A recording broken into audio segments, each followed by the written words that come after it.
আমার আম্মা হেন আতায়া কইলো আমার মা আমার এই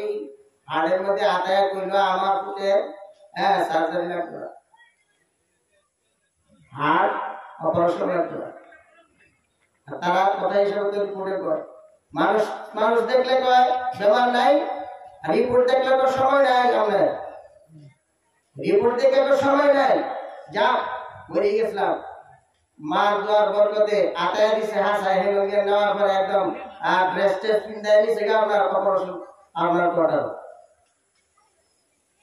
5.5 ঘন্টা রেখে তারপরে আর ডাক্তারে আমি বললাম মা আতায়া দিলে তো মায়ের দোয়ার কবুল আল্লাহর দরবার মা চোখের পানি বল ফেলাই গেছে আমার পুত্রে জিএমসি দিলে বুঝাইতো না জানতে ছিল হেলে গেলে আমার পুত্রে অপারেশন লাগবে না আমি কথাটা একদম পুরো আমিনার বিশ্বাস হাদিস পুরার মধ্যে তো ঠিক আছে ঠিক কিনা মার দোয়ার দরবার কবুল থাকে